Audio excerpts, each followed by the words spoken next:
Mas eu digo, o 13ª emenda é basicamente um prelúdio do livro da Angela Davis, né? Porque, tipo, o que a Angela Davis está dizendo no livro dela, tu vai encontrar no 13ª emenda, obviamente concretizado de uma forma visual, né? Para a gente conseguir entender um pouquinho melhor, mas ele concretiza um pouquinho melhor no documentário, especialmente, as questões de mostrar as organizações legislativas e corporativas e como elas influenciam na geração, por exemplo, de massa constante para dentro dos presídios privados, ou seja, como esses grupos corporativos produziam legislações específicas para que as pessoas fossem jogadas para dentro do sistema prisional privado, tá?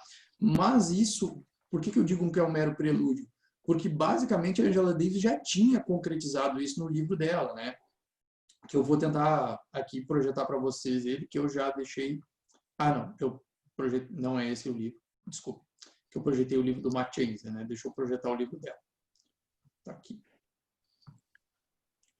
Então, o livro dela que Estarão as Prisões Obsoletas, tá? Que é esse livro aqui, tá? Dessa capinha aqui. Inclusive, eu tive que acessar na modalidade online, né? Porque um aluno roubou meu livro e eu não achei mais, tá? Então, não sei onde é que foi parar, né? Então, eu tive que só acessar na modalidade online, tá? Por que eu digo que é um prelúdio, gente? Porque, essencialmente, a própria Angela Davis diz isso no início do livro dela, né? Inicialmente, quando ela começou a se preocupar com a questão prisional, ela não era na origem, tô aqui, sou uma autora abolicionista, me localizei na criminologia e vou discutir isso agora, né? Ela mesma admite logo no início ali do livro que ela se deparou com isso após fazer uma série de relações e associações posteriores. Então, inicialmente, ela não tinha pensado, né, que necessariamente ela precisava se pautar, eu sou uma criminóloga. Ela não estava preocupada com isso. Ela estava preocupada em discutir o tema, né, em demonstrar como essa ligação entre racismo e questões de gênero também estava ligado com uma continuidade com os processos aí seguidos pelo sistema prisional. Tanto é que ela acaba, durante o livro, vamos dizer, se caracterizando melhor como uma autora de abolicionismo, ou seja, de repulsão dessa lógica de todo o sistema penal, né? Então, por isso é importante a gente dizer, né? Geralmente, quando a gente começa a estudar abolicionismo, ou as versões, vamos dizer, como disse o Jackson, mais radicais da criminologia crítica, né? É importante que a gente diga que muitas vezes, quando a gente pega aqueles livros mais didáticos, vou pegar um livro de introdução à criminologia, muitos deles, às vezes, nem mencionam Angela Davis. Eles mencionam especialmente os autores da Escandinávia, então, especialmente os autores ligados com um pensamento europeu, para nuclear ou para definir o que seria o surgimento de um pensamento abolicionista, né? Pensando nas vertentes criminológicas críticas que geralmente aparecem nos livros mais básicos, né? O pessoal menciona as vertentes minimalistas, o realismo de esquerda, o pessoal menciona aqui os abolicionistas e geralmente se localizam naqueles autores mais ligados ali a partir do pensamento a política da abolição do Mackenzie, né? que é um livro clássico, tá? Que depois eu acho que a gente pode falar um pouquinho dele, tá? Mas por que é importante de falar da Angela Davis? Primeiro, porque o próprio Mackenzie, que é o autor que inaugura, vamos dizer assim, para muitos, o pensamento abolicionista, não vamos aqui nuclear um espaço de tempo específico, né? Final da década de 60, início da década de 70, do século passado, o próprio Mackenzie, quando começa o livro dele em 2015, dizendo, reatualizando políticas da abolição, ele diz logo na introdução, uma das coisas que eu não pensava na época e que hoje faria muita diferença são questões de gênero e raça. Então, basicamente, quando a gente traz a Angela Davis para discutir aqui, a gente está dizendo, olha, sabe isso que os próprios autores abolicionistas disseram que na época não pensaram, mas hoje pensariam? Essa autora está trazendo aqui para a gente de uma forma muito elucidativa, tá? E muito importante a forma como ela aborda, né? Então, primeiro de tudo, né? Ela faz questão de dizer que todo esse ativismo que ela defende aqui, né? Logo no início do livro, né? Esse envolvimento, então, aqui da Angela Davis, com esse ativismo antiprisional, começa para ela no final da década de 60. Mas ela mesma faz questão de dizer, não, esse é um debate anterior às questões sobre racismo, questão de lutas sobre violações ou questões democráticas nos Estados Unidos, mas ela faz questão de dizer, olha, as lutas aqui se somam, né? Então, elas não são aqui pautadas no tempo, do tipo, estamos no debate antiprisional e se exclui as discussões sobre raça, sobre classe ou sobre gênero. Não, elas se somam, né? E necessariamente isso fica muito claro, de novo, como eu disse, no debate lá sobre a 13ª emenda, mas ela já tinha dito a mesma coisa aqui, tá? Ela já tinha dito a mesma coisa aqui. Então, isso para nós não era uma grande novidade. A novidade, especialmente para as pessoas, foi a demonstração, como eu digo no documentário, daquelas ligações corporativas e com redação de legislação muito claramente direcionada, né? Que as pessoas ainda não tinham visto de uma forma tão expressa, tá? Então, ela mesma admite, né, que até aquele momento ela não tinha se dado conta dessa ligação do sistema prisional tão diretamente com o tema do racismo. Ela não tinha se dado conta disso. E é importante a gente ver porque é uma autora de muito impacto, de conhecimento internacional, e é importante a gente ver a humildade dela. E, de novo, é isso que a gente estava tentando discutir no início das titulações também, né? Mesmo autores muito importantes não se importam de ter a humildade da incompletude, porque a completude não existe, né? Então não tem como eu dominar ou saber tudo. Então a não percepção dela é um ponto de humildade de partida aqui. E isso é bem valioso, eu digo para o leitor, para ele não se sentir mal, não ter se dado conta disso, né? Desse recorte racial ligado ao sistema prisional.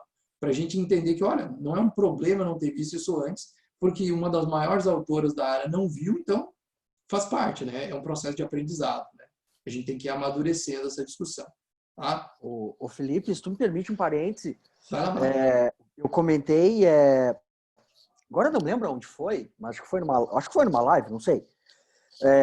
Eu acho que é de extrema fundamentalidade o 13ª emenda, porque de maneira geral, ao que me parece, ele abriu a porta, sobretudo no mercado editorial brasileiro, para entrar, por exemplo, os livros da Angela Davis que ainda não tinham entrado.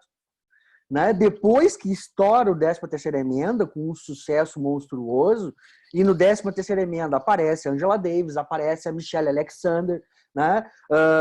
E depois, logo em seguida, vai ser também editado pela mesma diretora do 13ª emenda, o Olhos que Condena. Né? Eu diria que são as 4 obras, né? E poderia acrescentar ainda o Golden Gulag, da Ruth Gilmore, né? São 5 obras da literatura, da produção intelectual norte-americana, feminista, negra e abolicionista atual, que é simplesmente fundamental para a gente entender o momento em que a gente está vivendo nos países ocidentais, sobretudo os países ocidentais que aderiram de maneira mais forte ao ideário e ao discurso neoliberal, né? Sobretudo o discurso da lei e ordem, e um discurso da lei e ordem que leva à prisão, e uma prisão que logo em seguida começa a abrir os olhos para um processo de privatização. Né? A gente já conversou um pouquinho com eles sobre essas categorias, então eles já mais ou menos se situam, né? O que é, né, o processo de lei e ordem, né, e etc., e o processo de privatização do sistema penitenciário, ou as tentativas parciais e fragmentárias de privatizar o sistema penitenciário. Né?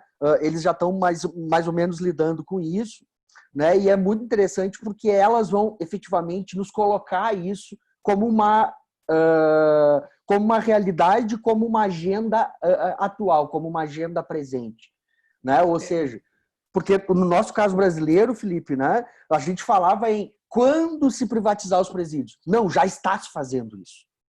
Né? Ou seja, elas colocam o processo de privatização neoliberal das instituições penitenciárias e do mercado da segurança pública, que o Nils Christ falava lá em 80, né? A gente colocava isso como uma coisa que estava sendo pensado. Não, já está sendo feito. Né? E aí a gente conversou um pouquinho sobre a ideia do mercado da segurança pública e etc. Né? É bem bacana a gente pensar, porque, e ela deixa isso claro, porque assim, ó, o pessoal diz, mas por que eu vou ler a Angela Davis se ela está falando um pouco da realidade americana? Mas ela é uma autora tão perspicaz que ela faz esses saltos entre realidades diferentes, porque em determinado momento, quando ela está comentando essa questão, por exemplo, de privatização de presídios, que é uma realidade norte-americana, ela diz o seguinte, olha, mesmo nos lugares, mesmo se a gente revertesse a privatização, isso não diminuiria a exploração privada desse mercado. Então, o que ela está dizendo? Mesmo nos lugares onde não está privatizado, como na realidade brasileira, isso não impede que empresas explorem o processo. Basta que o cara coloque, por exemplo, eu coloco a função de trabalho interno do presídio ligado com a empresa X, em fornecimento do material Y. Beleza. Ou, quando, é o que a gente diz, né? Aquele cálculo básico. pensa quantas refeições são feitas no presídio por dia. Ah, são feitas no mínimo 2 refeições. O cara que fornece carne, fornece quantos pedaços de carne? Ah, fornece X pedaços de carne. Pensa isso todos os dias, todas as semanas, todo mês, quanto é que ele lucra. Então, não tem como desvirtuar. Então, ela faz esse salto durante o livro. Então, é bacana para a gente ver que, por mais que ela esteja te trazendo um retrato muito ligado com o pensamento norte-americano, tu consegue fazer esses turnos de passagem e pensar a realidade brasileira.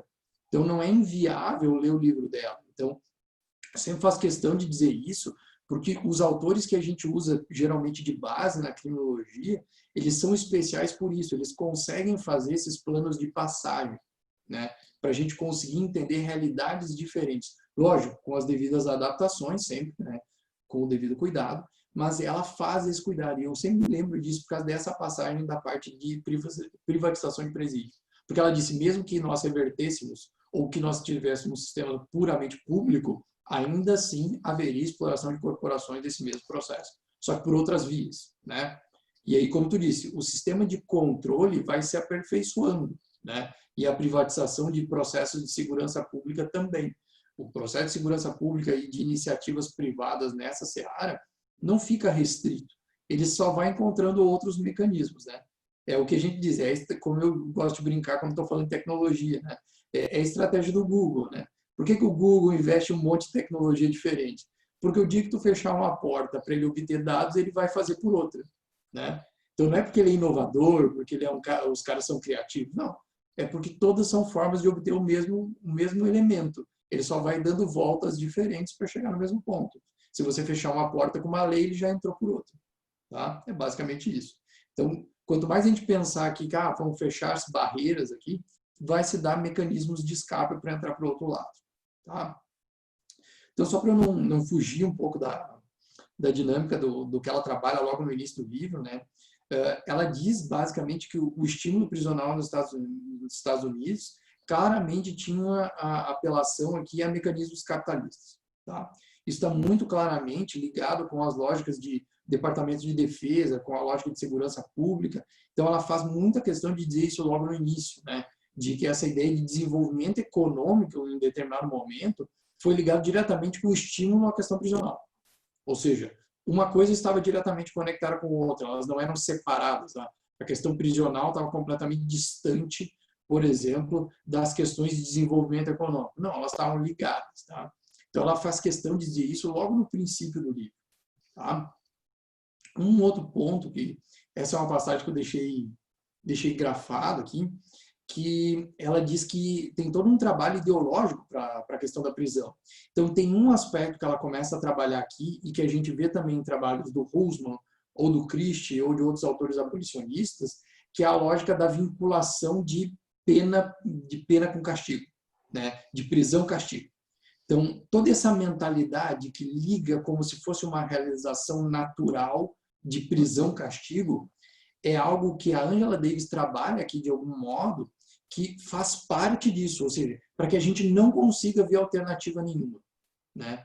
Então, isso é uma dinâmica que, de novo, todos os autores do abolicionismo, independente das vertentes deles, que, de novo, são variadas, né? Não é uma escola uniforme, né? Não se reuniram todos os abolicionistas e disseram, somos uma escolinha, estamos todos juntos aqui, temos os mesmos pressupostos. Não, tá? Tem variações enormes entre os autores e distinções, tá? Mas só para dizer que esse é um ponto comum que liga eles, tá? Muito claramente. Toda essa desconstrução, que é muito importante, inclusive na linguagem, né? Então, por isso que é bem importante a gente ver isso, de não achar que isso é um processo naturalizado. E, de novo, a questão de naturalização, regulação de determinados comportamentos, né? E aí eu lembro de que a própria Angela Davis também menciona no livro dela o Foucault, né? Então, para a questão de naturalizar comportamentos com regularidade, né? Você precisa desses processos e desses sistemas para isso, né? Então, ela faz menção disso, mas mais à frente do livro, tá? Só para eu não acelerar demais aqui, gente, eu não sei se isso também já ficou claro para vocês ou se isso já foi trabalhado nas outras aulas, né? Que a maioria dos autores costuma localizar, né, como a gente disse no início, o abolicionismo como algo direcionado à Europa Ocidental, tá? E especialmente alguns autores, como a gente disse, ligados lá à questão da Escandinávia, Noruega, Dinamarca, Suécia, mas como a gente disse, a gente está fazendo questão aqui de mencionar a Angela Davis, porque por mais que geralmente os livros indiquem essa região como esse ponto de ebulição, isso não significa que é o único lugar que produziu alguém que discutisse o assunto. Tá? A gente só indica isso como um ponto de ebulição, porque são vários movimentos ao mesmo tempo nesses locais. Tá? E aí eu sempre lembro de mencionar isso, porque o Mackenzie fala isso e outros autores também, que tu teve uma série de movimentos com os nomes esquisitos para vocês agora, tá? Que quem sabe o Jarton já tem mencionado, né? Que é os movimentos do Krum, Krim e Kron, né? Não Então a gente diz assim, parece 3 nomes de remédio um atrás do outro, né? Que é o Krum, que era na Suécia, o Krim, que era na Dinamarca, e o Kron, que era na Noruega, né? E todos esses grupos, né, tinham semelhantes, por exemplo, e o próprio Mackenzie fala isso, em outros países, na Alemanha, na Inglaterra, nos Estados Unidos. Então, haviam movimentos de pressão anti o sistema prisional, ou seja, contrários ao sistema prisional. Tá? Então, eles surgiram todos nesse mesmo caldo do final da década de 60 e início da década de 70, nesse debate, o que, vamos dizer, orientava eles ou direcionava um ponto comum, era o debate contrário ao sistema prisional. Lógico, como a gente disse, cada um com variações posteriores, né? Por quê? Porque a Angela Davis não estava preocupada em discutir o abolicionismo, embora acabasse fazendo isso de forma indireta, tá? Mas esses autores estavam, né? E aí um livro que a gente sempre menciona, como eu disse logo no início, é o livro do Mackenzie, porque geralmente ele é posicionado como um autor importante, né? Então, eu só vou mencionar ele aqui porque eu não encontrei o livro dele para fornecer para vocês em português, né? Pelo menos. O único livro que eu consegui dele foi esse daqui, que é o... Desculpa. Que é o Política da Abolição Revisitado, que ele lançou de novo em 2015, que é um livro de 74, tá? Então eu só consegui em inglês, gente, infelizmente, tá? Desculpa, não consegui uma versão traduzida para fornecer, tá? Mas essa versão aqui tem disponível naqueles sites que eu falei para vocês. Por que é bom essa versão, vamos dizer, revisitada, tá? Que depois vocês podem dar uma olhadinha se quiser. Porque ali vocês têm tanto esse diálogo daquilo que porque ele não mudou nada do texto original, mas na introdução e na conclusão ele faz críticas a ele mesmo, entende? Do tipo, olha, se eu tivesse escrito esse livro hoje, eu provavelmente teria incluído aspectos que a Angela Davis falou, gênero, raça, que hoje afetam o sistema prisional diretamente na visão dele. Ele diz, olha, como é que eu vou discutir sistema prisional hoje e não discutir questões de raça e gênero? Impossível. Como é que eu não vou discutir gênero, por exemplo, quando tu tem, por exemplo, a taxa de crescimento de encarceramento de mulheres muito maior que a de homens em alguns países? E aí ele relata isso, né? Então ele diz, olha, como é que eu vou ignorar as obras da Carol Smart? Que ele fala isso logo no início, que é uma autora da criminologia feminista. Então, tipo, como é que eu vou ignorar isso? Se eu estivesse escrevendo esse livro hoje, eu provavelmente escreveria diferente. Mas ele diz, eu mantive a base, mantive o livro original para vocês verem. Isso aqui foi o que eu escrevi na época. Se eu escrevesse hoje, eu faria a crítica X e Y a mim mesmo. Tá? Então é bacana para a gente ver o quê? Que essas coisas se atualizam, mas o debate e os pressupostos do que ele estabeleceu como uma luta antiprisional, no sentido de, mesmo presos, devem ter respeito aos seus direitos humanos e devem ter um sistema que não seja esse, tá? Se mantém, porque isso não foi superado. Né? Especialmente porque, né, a primeira acusação para os autores abolicionistas qual é? Isso é utópico, né? Isso é utópico. E isso aparece tanto no livro do Mackenzie, no livro Husman e no livro da própria Angela Davis, né? Essa acusação é descartável, porque todos os grandes avanços da humanidade foram taxados em algum momento de utópicos, certo? Então, sem ideias taxadas como utópicas, irreais ou descoladas da realidade, nós não conseguimos efetivos avanços. Tá? Isso não é só no sistema jurídico, isso não é só na dogmática, isso é em qualquer área do conhecimento. Isso é inviável. Tá? E a própria Angela Davis faz questão de dizer isso durante o livro. Né? Eu não tenho como pensar uma alternativa, porque como é que as pessoas pensam? Se eu tirar a prisão, eu coloco o que no lugar? E aí, qual é o raciocínio? Eu tenho que colocar um outro ponto igualmente central para substituir a mesma coisa. E o que ela vai dizer durante o livro? Aí que está o erro do raciocínio. Tu não vai substituir a prisão para colocar um outro elemento central. Tu vai colocar uma multiplicidade de fatores, de elementos, para substituir a centralidade desse único. Tá? E aí é a viagem sempre da minha cabeça, que quando ela diz isso, ela está dizendo o seguinte, para mim, tá? Quando está dando essa solução da prisão com o sistema penal, o que tu está dizendo? É uma solução simplista, pensamento cartesiano, causa e efeito. E o que ela está te propondo é uma solução que foge dessa lógica de raciocínio. Ela está te dizendo, a solução é complexa, então ela tem que ser densa, ela tem que ser múltipla, ela não pode ser uma solução só. Tá? Em resumo, como eu diria em bom português, tá? Não existe solução simples para problema complexo. Ponto. É isso que ela está te dizendo, trocando as palavras. Felipe, Não tem me como permite. solucionar, tirar a prisão daqui e colocar um outro fator igualmente simples. Porque essa simplificação aqui é emborrecedora. Tá? Ela está te dizendo que isso é pouco.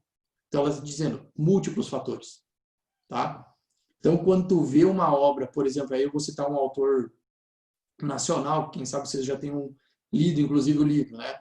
Ou já tenham visto em alguma biblioteca por aí. As obras da Rafaela Palamola, ou do Daniel Achuti, que discutem abolicionismo e propõem a justiça restaurativa. Justiça restaurativa já aparece no livro da Angela Davis como uma das alternativas possíveis, né, de substituição. E aí vamos fazer um outro jogo. Quem é a outra autora que ela não menciona no livro, mas poderia, se quisesse, eu acho que não faz isso, como diz o outro, para não ser tão parcial. Ela poderia ter mencionado a própria irmã. A Fania Davis é uma das maiores defensoras da discussão sobre justiça restaurativa no mundo. Ela provavelmente não menciona a irmã para não dizerem que ela está sendo parcial. Mas é uma das maiores autoras da área. Então aqui só aqui mencionamos 3 pessoas que discutem o quê?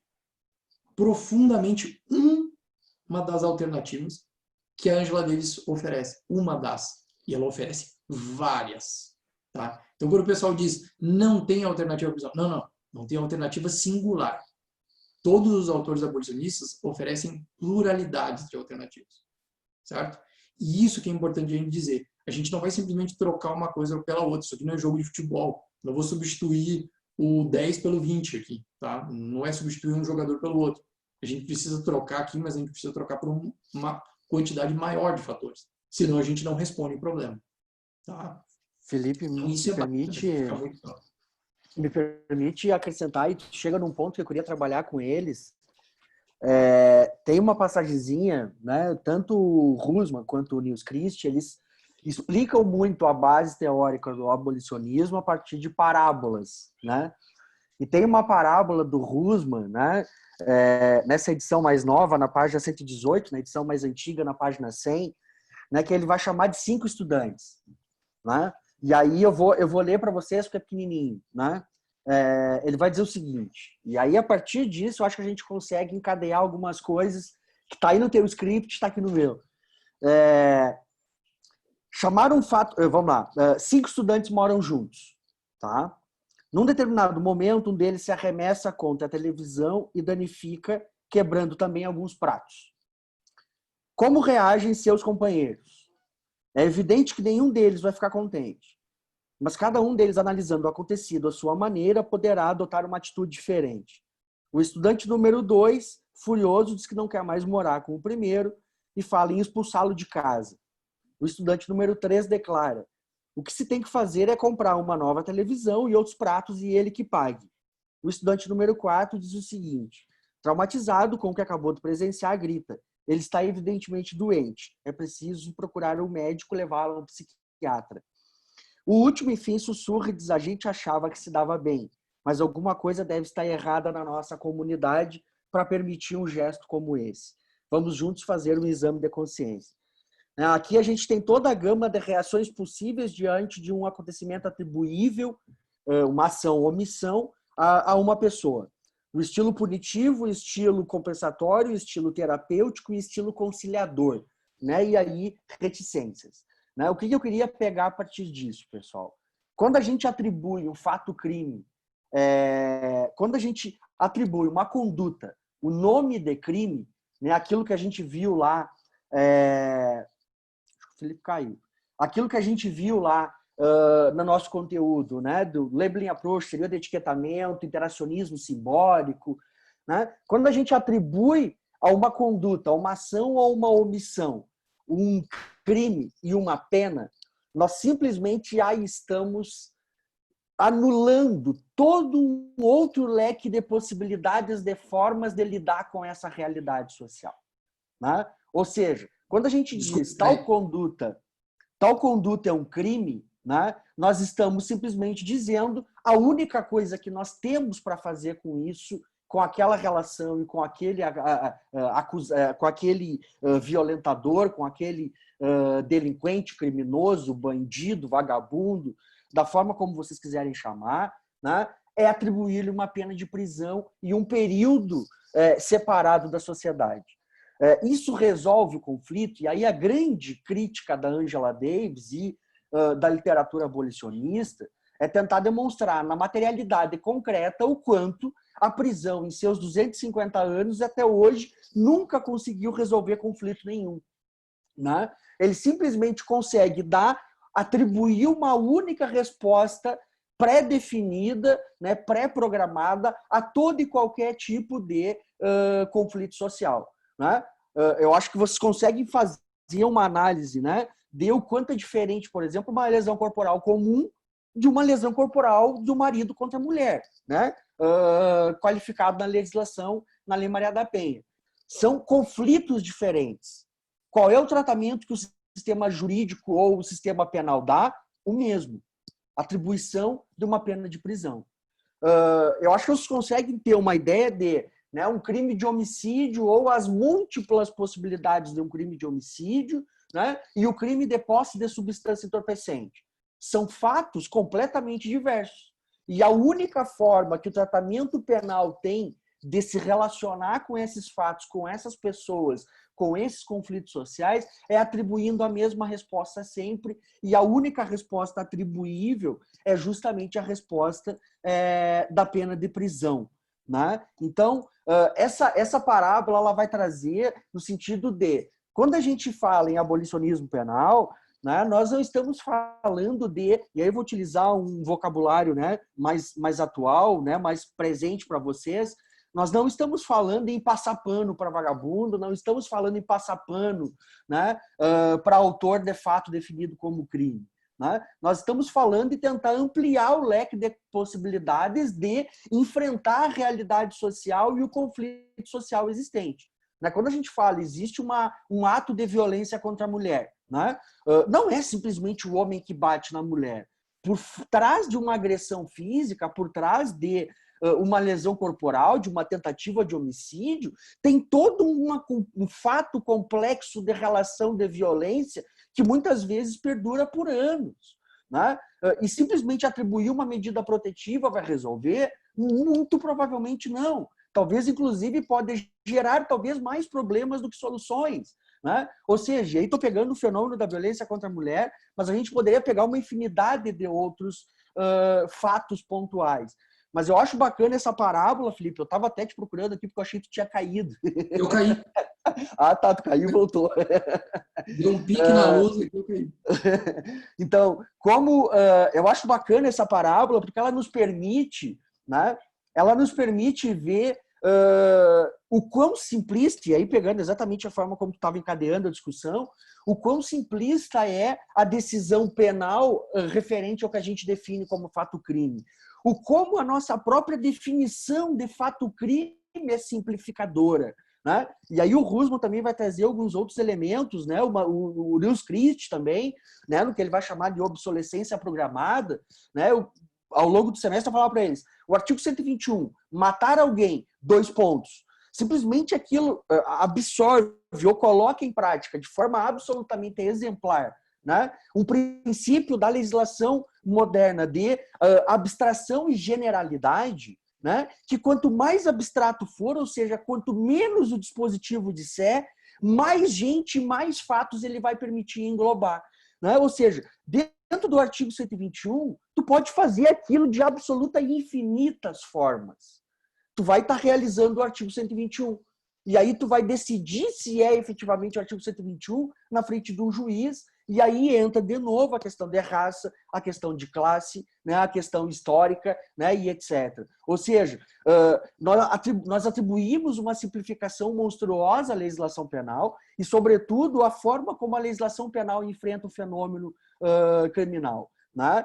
E aí o abolicionismo, diante de toda a incapacidade da resposta prisional, diante de toda incapacidade histórica de contrapor os conflitos sociais mediante a ameaça de pena, a gente já conversou, né, que há prevenção geral, né? A ideia de que o simples fato de definir algo como uma lei penal não impede ninguém de cometer. Vocês não deixaram de beber e conduzir veículo automotor, vocês não deixaram de comprar o baseado, ainda que sabendo que existe uma coisa chamada lei de drogas, né? Ou seja, não existe, ou existe muito pouco, numa muito baixa incidência, a chamada prevenção geral. Assim como a prevenção geral não funciona, a ideia de que o criminoso é uma doença, de que o criminoso é um indivíduo patológico e de que ele vai ser curado ou ressocializado, ou reintegrado na sociedade, colocando ele dentro do ambiente social chamado prisão, que representa tudo o que tem de pior na nossa sociedade, em termos de comportamento, em termos de vícios, em termos de necessidades não fornecidas, né? Ou seja, a prisão ela representa tudo que existe de pior na nossa sociedade moderna ocidental, e a gente simplesmente, se a gente dizer o abolicionismo é utópico, para mim é absolutamente utópico do dizer que tu vai transformar um sujeito melhor colocando ele dentro de uma instituição penitenciária. Né? Ou seja, você colocar um indivíduo num lugar onde ele vai só tomar banho gelado, né, vai ser estuprado, né, vai trabalhar de maneira no regime de semi-escravidão, semi-servidão, né, onde ele vai ter que se vender para comer, ele vai ter que prostituir a própria esposa para ter um colchão para dormir, né? Ou seja, ele vai ter que fazer parte de uma facção, porque se ele não fizer parte de uma facção, ele vai ser morto, né? Ou seja, toda uma lógica de sobrevivência diária na prisão, em que esse indivíduo, ou ele absorve aquilo que a gente conversou, né, de uma carreira criminal, ou ele efetivamente admite uma carreira criminal entrando por uma facção, ou esse cara vai simplesmente ser engolido por uma instituição prisional, como o Presídio Central de Porto Alegre, que o Felipe conhece muito bem. Né? O Presídio Central de Porto Alegre tem menos de 1.000 vagas e tem normalmente mais de 4.000 presos. Tem prefeito em cada galeria. Tem prefeito dentro do... Né? Então, quer dizer, tu vai dizer que isso vai ressocializar alguém, acreditar na ideia de ressocialização mediante a receita única fornecida de pena de prisão para multiplicidade de condutas realizadas, né? Isso, para mim, é altamente utópico e isso, para mim, é uma crítica muito bem fundada, né, das perspectivas abolicionistas, no sentido de demonstrar que nós não temos uma receita pronta, né? Até porque, na verdade, não deve existir essa receita pronta, né, Felipe? Né? Ou seja, nós temos relações absolutamente complexas, o fenômeno criminal é absolutamente complexo. Quando o Nils Christ escrevia, quando o Thomas Matisse escrevia, o fenômeno criminal era um. O fenômeno criminal no século XXI já é outro, passados 30 anos, pouco mais de 30 anos. Né? Quer dizer, então não tem como a gente pegar uma receita pronta dos caras da década de 70 e achar que isso vai resolver o fenômeno criminal no século XXI. Assim como, obviamente, é absolutamente ilusório a gente ainda colocar em prática no século XXI uma receita forjada dos meandros de uma sociedade elitista, racista, machista e elitista do século XIX, como o século XIX brasileiro. Né? Ou seja, de que a prisão substituiu a senzala, né? De que a pena de prisão e o direito penal vai substituir, né, o grilhão na canela do escravo, vai fazer o escravo aprender a trabalhar, porque o negro era biologicamente identificado como vadio, né? E aí pegando o fragmento da Angela Davis ali na página 31, né? Eu já havia trabalhado um pouco isso com eles, ou seja, isso é de um utopismo, para não dizer um terraplanismo monstruoso. Né? Acreditar na prisão é um verdadeiro terraplanismo. Eu Né? acho engraçado não só acreditar na prisão, é que assim, ó, o aluno que está no início do curso de Direito consegue fazer esse raciocínio lógico nos primeiros semestres que eles começam a ver direito penal. Porque a primeira coisa que o cara diz, o direito penal vai intervir igualmente com todo mundo. Não intervém. O direito penal vai atingir todas as pessoas. Cifra oculta da criminalidade já te mostrou que não. que assim vai. E tu começa a derrubar. E aí tu começa a dizer, tá, mas tu não tem nada que te segure de pé. Então só o que te segura de pé é uma fantasia. Se o que te segura de pé é uma fantasia, por que tu diz que o que o abolicionismo sugere é utópico e tu não diz que o sistema que tu aplica é utópico? Porque a prisão está te dizendo que vai te ressocializar, te isolando. Percebe que esse raciocínio já não faz sentido na origem. Eu vou te reinserir na sociedade, te deixando longe de todas as pessoas. Estão se sentindo reinseridos agora com o isolamento social, isolados em casa. A capacidade de socialização de vocês melhorou, né? Vocês estão melhores ainda para conversar, vocês estão melhores para interagir, vocês estão melhores, vocês estão falando bem, uma barbaridade, interagindo com todo mundo, né? Estão querendo sair de casa e matar o primeiro que enxergar na rua, né? Só deu ódio do vizinho que não aguenta mais. Então, assim, não faz sentido lógico, tá? O raciocínio lógico já não preenche, tá? E essa questão de não preencher o raciocínio lógico aparece no livro do Husserl logo no início. A mesma questão que o Zaffaroni também fala e outros autores da criminologia falam, que seria a própria deslegitimação desse sistema. Esse sistema é ilegítimo, né? É ilegítimo por quê? Porque os seus pressupostos não fazem sentido, né? Então, de novo, não é que ele é ilegal. Se fosse, não é que ele não obedece à lei. Ele obedece à lei. É que ele é ilegítimo porque os seus pressupostos não fazem sentido racional. Tá? É diferente. Como disse o Jaco, eu posso aplicar o artigo 121, eu aplico dosimetria da pena, aplico, calculo a pena, condeno o cara e boto o cara na prisão. Agora, será que tu parou para pensar que o juiz não tem formação em psicologia para avaliar a personalidade de ninguém e ele avalia isso toda vez que ele faz o cálculo da pena na primeira fase? Na primeira fase do cálculo da pena tem lá a personalidade. Que formação o juiz tem para avaliar a personalidade? Nenhuma. Tá? E isso está lá. Então, esses pressupostos tornam o sistema ilegítimo, mas são vários. Tá? E o Husserl fala isso logo no princípio do livro dele. Por que o sistema é ilegítimo? Tanto é que ele fala em sistema nonsense. Né? O sistema penal é nonsense, ou seja, ele não faz sentido. Tá? Então, não tem como... E ele brinca com isso, porque ele diz, a gente colocou num computador para ver se o computador conseguia dar as decisões conforme os parâmetros do direito penal, e ele não conseguia. A resposta do computador era sempre, não tem pena para aplicar. Ele fala isso logo no início do livro. Por que não tem pena para aplicar? Porque não faz sentido, eu não consigo fazer o computador associar logicamente os pressupostos e me dar um resultado com uma pena. Pô, o computador não consegue fazer. Mas por que ele não consegue fazer? Porque não faz sentido. Tá? Então é por isso que o Husserl fala isso logo no início, mas tem uma coisa do livro do Husserl que eu acho que é super importante da gente dizer, e eu acho muito bacana, porque para mim foi o que me causou impacto a primeira vez que li, tá? Que foi quando ele começa, ele fala inclusive em retomada de sociedades tradicionais para outras formas de resolução de conflito, mas o que me deixou mais impactado foi a ideia de desconstrução, desinstitucionalizar, desprofissionalizar, descentralizar, ou seja, desconstruir todas essas concepções que nos fazem atrelar tudo às mesmas instituições. O Estado, a pena, o sistema penal, ou seja, retirar a centralidade desses entes da nossa sociedade para que a gente consiga ver alternativas, para que a gente consiga ver, sei lá, o líder comunitário tentando resolver o conflito entre duas pessoas, dois vizinhos que estão se ofendendo, com uma prática muito mais acessível e muito mais passível de uma solução satisfatória do que o Estado vir dizer, olha, você cometeu injúria, você cometeu perturbação ao sossego, cada um tem uma pena. Sabe? Isso que ele está querendo dizer. Tá? De uma forma bastante simples. Porque ele diz, inclusive, que a nossa forma de pensar foi colonizada dessa forma, pelas instituições. Então, isso me causou um processo de impacto, porque eu comecei a pensar o quão colonizado eu fui, o quão preso eu estava a essas instituições. Porque, obviamente, na época eu estava advogando fortemente, eu pensava, sou advogado, eu estou preso nisso. Como é que eu me livro desses pensamentos que me vinculam? Tá? Porque a dificuldade estava em pensar para além daquele sistema que eu estava operando e que vocês também estão estudando. Como pensar fora disso? E isso nos causa dificuldade. Então, é isso que ele estava dizendo, a dificuldade de desconstruir esses pensamentos. Tá? E aí vou só reproduzir uma parte muito rapidamente do livro dele, que ele diz assim, como perguntam para ele, porque está sendo questionado, como é que você vai fazer isso? Como é que você vai desconstruir esse pensamento? Tá?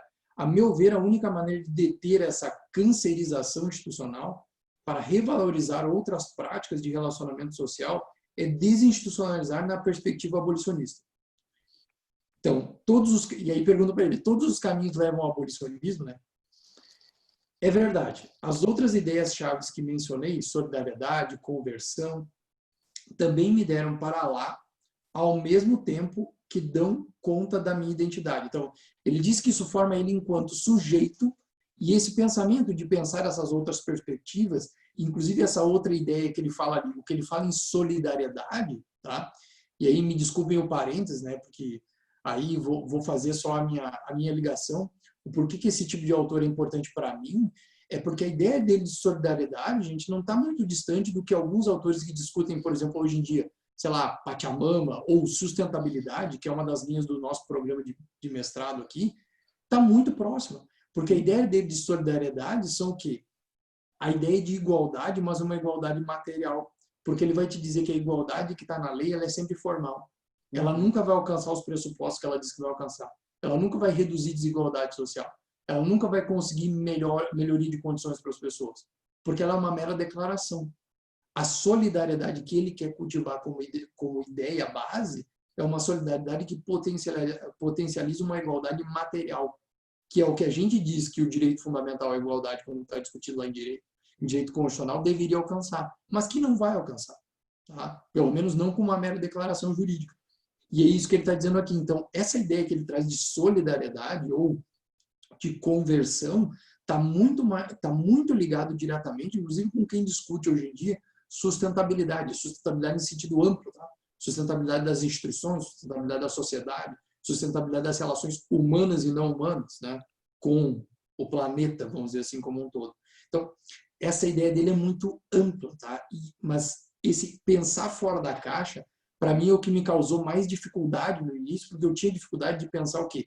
Fora das instituições e fora daquilo que eu fui doutrinado a fazer. Eu fui doutrinado ou colonizado de alguma forma a pensar desse jeito, a pensar que o direito era um mecanismo, o sistema penal de fazer justiça ou de dar uma resposta para a vítima. E esse autor e todos os outros abolicionistas acabam te mostrando o quê? Que só para dar um exemplo prático, né? A vítima, seja lá na violência doméstica ou em qualquer outro tipo de crime, é a última das preocupações do sistema penal. O sistema penal não está nem aí para ela. Tá? E se tu quer um exemplo prático de por que não está nem aí para ela, vamos lá, né? Vocês estão no terceiro semestre, vocês já começaram a ver a parte especial do Código Penal ou não? Não. Ainda não. Mas vamos lá, tá? O crime de estupro, beleza? Até pouco tempo atrás era um crime que a gente chamava de ação penal pública condicionada à representação, ok? Ou seja, eu precisava da vítima dar um aval para eu seguir, porque muitas vezes o crime sexual tinha um peso diferente sobre a vítima e a vítima não queria ver o autor processado porque ela só queria esquecer aquele fato e nunca mais falar sobre isso. E resolver isso com tratamento psicológico ou qualquer outra coisa. Beleza. Outras formas, tá? O que a lei fez recentemente? Transformou isso numa ação pública incondicionada. E aí tu vai pesquisar no site do STJ, no site do Tribunal de Justiça de Santa Catarina, do Rio Grande do Sul, o que tu vai encontrar? Várias decisões determinando o quê? Condução coercitiva da vítima para prestar esclarecimento sobre estupro. Ou seja, a vítima já foi violentada sexualmente por um autor de um crime, e aí você ainda vai fazer ela ser violentada de novo. Por quê? Pelo delegado e pelo juiz, tendo que reviver aquilo constantemente. E aí, quando tu disser que o sistema penal está preocupado com a vítima, meu filho, repensa. Porque tu está em 2020 e o sistema penal viola diariamente a vítima de crime sexual. Para dar um exemplo concreto de como o sistema penal não está nem aí, tá, para a vítima. Então, quando tu diz que a vítima, eu quero defender a vítima. Porque geralmente no primeiro semestre eu sempre encontrava o advogado criminal da vítima. Sempre tem aquele, pergunta, o que tu quer ser? Eu quero ser o advogado criminal da vítima. O sistema penal não está nem aí. Tu não vai ter cliente nenhum, então. O sistema penal não liga para ti. E nem para essa vítima. Tu vai ter 0 cliente. Bom, vai morrer de fome. Vai ser o primeiro advogado criminal a morrer de fome. Né? Não vai ter um cliente na tua parte. De novo, por quê? Porque se o sistema penal não liga, por que tu acha que vão te contratar para isso? Sacou? Então, só para a gente dar um exemplo prático de como isso se concretiza, né? Então, por que autores abolicionistas se preocupam com a vítima? Porque eles querem dar respostas diferentes, porque essas respostas geralmente não atendem. Certo? Não atendem. A vítima geralmente sai completamente desguarnecida. Então, muitas vezes, tu dá uma resposta de que, sei lá, um ressarcimento financeiro, uma discussão com o autor do crime e uma tentativa de compreensão entre eles, formas alternativas de resolver esse problema sejam melhores, e a própria Angela Davis menciona isso no livro, a educação também faz parte desse processo, porque, de novo, vou voltar no exemplo que o Jackson deu antes, né? A violência doméstica do cara que bateu na mulher vai ser resolvida pura e simplesmente prendendo o cara? Não. Se eu não tiver uma educação que ensine que mulher não é objeto, que o homem não tem autoridade para mandar ou coercitivamente conduzir a mulher para o mal para a questão que ele quiser, que moralmente não existe restrições sexuais sobre a mulher que podem ser impostas. Se eu não conseguir cultuar necessariamente um pensamento distante disso, educativamente, eu vou formar gerações e gerações que vão replicar essas práticas como algo naturalizado. E aí eu vou continuar tendo os mesmos problemas. Né? E aí eu sempre faço essa pergunta para as meninas, né? Quando vocês têm que sair de casa, antes do isolamento. Né? As meninas têm que pensar na roupa que vão usar, né? Por N motivos. Elas têm que pensar no caminho que elas vão trilhar. Né? Eu posso olhar para os guris agora e perguntar, e aí, gurizada, vocês pensam nisso quando vocês saem de casa? Não, né? Vocês não pensam na roupa que vocês estão usando, vocês não pensam como vocês estão arrumando o cabelo, vocês não pensam no caminho que vocês estão trilhando, porque para vocês não faz diferença nenhuma. Para as gurias faz. Certo? E faz por um motivo, né? Ok? Então, só para a gente entender, né, que a educação que a Angela Davis está falando no livro dela, e vários autores vão falar aqui, não é essa educação lúdica, a educação como a salvação das criancinhas. Porque essa é a proposta mágica, isso é idiota. Desculpa. Tá? Dar solução como única solução mágica para o mundo, seja para o direito penal, para qualquer coisa, é idiota. De novo, é simplista. É uma solução só. Sacou? Não, né? Essa é uma dimensão. A dimensão da educação é uma das dimensões. É desconstruir essa forma de pensar, de novo, ligando com o que eu acabei de descrever aqui. O que ela está propondo, então, quando ela fala em educação? É essa educação que vai desconstruir essas ideias que te vinculam, essas ideias que obstruem e essas ideias que estimulam violência. Por exemplo. Felipe, deixa eu abrir um parênteses aí para exatamente confirmar o que tu tá falando. Eu comecei o semestre primeiro, né? Falando para eles. Primeiro, vocês vêm de casa com uma criminologia formada, né? Um senso comum teórico criminológico, um senso comum criminológico, né? Uma percepção criminológica determinada. E quando eu começo o conteúdo, eu começo explicando para eles a ideia de paradigma. Vocês fazem parte de um paradigma, né, da modernidade, e esse paradigma da modernidade ele é demarcado por alguns elementos. Né? Ele é demarcado por uma ideia de Estado centralizado, ele é demarcado por um determinado modelo de direito, ele é demarcado porque a ideia de que a toda ação tem que ter uma pena, e a toda uma pena existe uma atribuição de culpa, e essa atribuição de culpa seria a resposta para a vítima. Né? Ou seja, a gente naturalizou de que a única coisa que a gente pode fazer para a vítima é simplesmente isolar essa pessoa e fazê-la sofrer, e em grande medida isso é absorvido pelo Ministério Público, pela própria vítima, por cada um de nós. Né? Quando acontece alguma coisa ruim conosco, né, a gente pensa, tomara que ele apodreça, né, na prisão e etc. Ou o Ministério Público, quando ganha uma ação, né, ele chega a brilhar o olho, eu condenei o cara a 200 anos. Ainda que ele saiba que ninguém vai cumprir 200 anos porque a Constituição não permite. Né? Mas se permite prolatar uma sentença nesse sentido. Né? Mas o cara brilha o olho, né? Eu condenei ele a 200 anos. É como se quanto mais tempo de condenação fosse a maior quantidade de culpa, ou fosse a representação do dano, ou fosse uma representação da devolutiva para a vítima ou para a sociedade.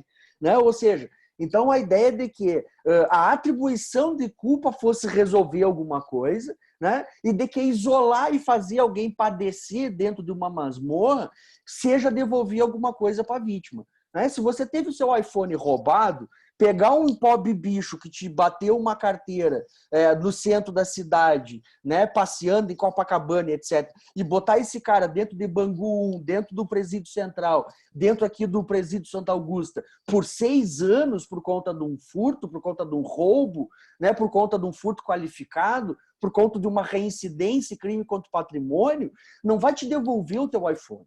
Né? Da mesma forma como a medida protetiva ou uma condenação não vai devolver a relação amorosa que, na verdade, era o que aquela vítima muito provavelmente procurava numa delegacia da mulher. Né? Ou simplesmente não vai absolutamente interferir em nada no conflito social. Né? É disso que a gente está tentando demonstrar para vocês o quanto as respostas simplistas, na verdade, fazem parte da nossa formação, e o Felipe está batendo tanto na questão da educação. Né? A educação não é só do infrator, é a educação de cada um de vocês. Né? Ou seja, cada uma das gurias, se botar uma roupa que o pai achar feio, o pai vai reprimir. Né? Olha, tu não vai sair assim, porque se tu sair assim vão te agarrar, ou tu vai estar pedindo que te agarrem se tu sair assim para a rua.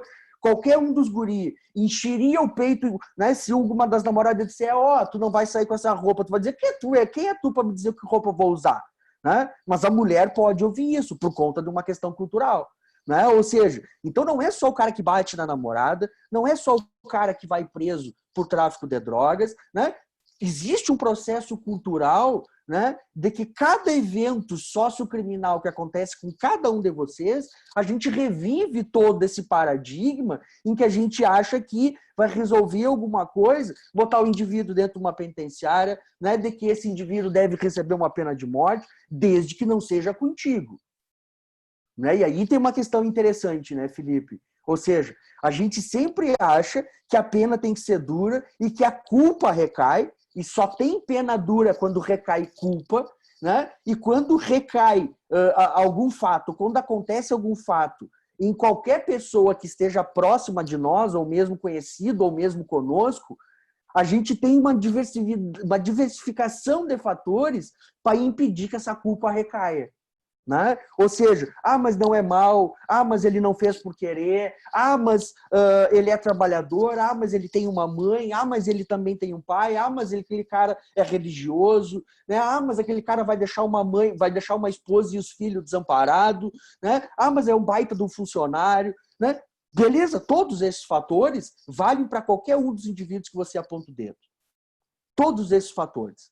E quando eu falei do artigo 121, da generalidade da abstração, isso também acontece, né, quando a gente vai noticiar um fato-crime. Né? E a Marília trabalha muito bem isso, né, Felipe? Né? Ou seja, por que quando você vê no jornal, né, vagabundo é preso com em posse de cocaína? Né? Vagabundo é preso acusado de estupro ou de abuso infantil. Né? Ladrão é preso tendo cometido tantos assaltos, tantos furtos, tantos roubos, etc. Né? Quando tu vê essa matéria, quando tu ouve essa mensagem, essa informação, resgata todo o nosso paradigma de vagabundo, eu não sou vagabundo. Bom, se eu não sou vagabundo, ele é vagabundo, esse cara tem que sofrer. Esse cara, sobre ele recai culpa. Afinal de contas, ele não é mais nada além de vagabundo. Todo mundo é alguma coisa além do que tu está dizendo. Né? Ou seja, quando tu infringe uma norma penal, né, tráfico de drogas, tu virou traficante. Meu caro, tu não é mais nada além de traficante. Mas eu era um bom filho. Não, tu não é mais bom filho, tu é só traficante. Mas eu era um bom marido. Não, agora tu é só traficante. Mas eu era um bom trabalhador. Não, agora tu é só traficante. É a unidimensionalidade do fenômeno criminal. Quando tu cai na malha do sistema penal, né, perde todas as outras características, e sobretudo na mídia, e sobretudo na ideia de senso comum. Tu deixa de ser o bom marido, o bom filho, o bom trabalhador, o bom funcionário, tu deixa de ser absolutamente tudo, e tu é somente o ladrão, o estuprador, né? O violentador de mulheres, né? O traficante de drogas, o vagabundo bêbado que anda de carro e atropela as pessoas. Né? Tu é só isso. Né? Isso é a unidimensionalidade do fenômeno criminal, e quando a gente atribui essa unidimensionalidade e aceita essa unidimensionalidade, a gente aceita também a única resposta. Para pessoas ruins, a única resposta é fazer sofrer, é recair sobre elas a culpa e é recair sobre elas o sofrimento da pena de prisão. Né? E é exatamente isso que a gente quer trazer em termos de pensamento complexo, e pensamento complexo vem com educação. Né? Ou seja, pensar que sempre o traficante é mais do que traficante, o ladrão é mais do que ladrão, o estuprador também não era só um estuprador, o violentador da mulher também não era só o violentador da mulher, né? E a prisão como única resposta para toda essa complexidade de fatos não vai devolver absolutamente nada de positivo para a sociedade, quando na verdade em muitos casos vai inclusive piorar a situação fática de conflito social. né? Então, eu queria fazer esse adendo, Felipe, no sentido, né, de essa ideia de paradigma, a gente tem isso de maneira muito... E quando a gente fala abolicionismo, né, mas como é que a gente ia viver sem prisão? Porque a gente pensa, o que a gente ia fazer com o culpado, com o vagabundo? Né? Ou seja, a gente tem essa coisa de maneira visceral, quase que de maneira animal, assim, né? É o nosso animal social do paradigma da modernidade dizendo a gente não pode viver sem uma coisa chamada prisão. Né? Porque desde que a gente nasceu enquanto sociedade moderna, sempre esteve junto conosco. Né? E sempre esteve, né, fazendo o que ela faz, que é produzir sofrimento e não devolver nada para a sociedade. Né? E é exatamente isso que a gente vem trazer para vocês, tentando elencar e trazer alguns elementos da interpretação acerca do fenômeno prisional e acerca de o que tem de leitura para além disso e de como é que a gente pode pensar para além disso. Tá? E aí é bacana, Jackson, isso que tu está falando, porque para mim revela pelo menos alguns aspectos que a gente pode enumerar. Né? O primeiro deles é que isso aparece em vários autores também, é que isso que tu acabou de dizer, dessa questão de enxergar além desses estereótipos específicos, é que, e alguns autores vão falar, é que qualquer relação que envolva minimamente conhecer o outro, ou um mínimo de aproximação entre as pessoas, vai gerar isso. Vai gerar com que tu não simplifique ela a uma única categoria e entenda que ela é mais do que somente aquela pessoa que cometeu um erro, né? Ou um ato aqui considerado criminoso. Você vai enxergar além disso, né? A segunda coisa que diz um pouco, acho que sobre a nossa própria área, eu acho que para mim sempre foi a beleza de enxergar isso na criminologia. De que, por que a gente está falando ainda de estereótipos, se parece uma coisa lá da rotulação social? Por que a gente ainda está falando disso? Porque a criminologia não é uma ciência que se baseia na ideia de superação de teorias, e sim no acúmulo de saberes. E, de novo, a complexidade faz parte dessa própria ciência. Ou seja, a gente não fica descartando as coisas. Teoria nova refuta a anterior. Isso não é lei nova, posterga a lei e vai refutar a lei anterior. Não é isso. A gente assimila saberes, ou seja, a gente pega aquilo que foi bom e contributivo e dá sequência. Sobre essa questão do estereótipo, tu falou da Marília, porque a gente faz pesquisa juntos, e aí eu acabei lembrando, né? Tem um gifzinho não, uma figura que a gente usava na aula, tanto eu quanto a Marília, que a gente sempre passava a mesma, que era essa aqui, né? Quando o ladrão é pobre, quando o ladrão é rico, né? Quando era pobre, ladrão, ladrão, ladrão. Quando é rico, jovem, adolescente, jovem.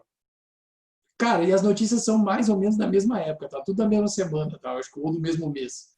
E a gente, assim, ó, era basicamente a mesma coisa. A diferença tava classe social e o bairro onde acontecia. Ponto, era só isso. Né?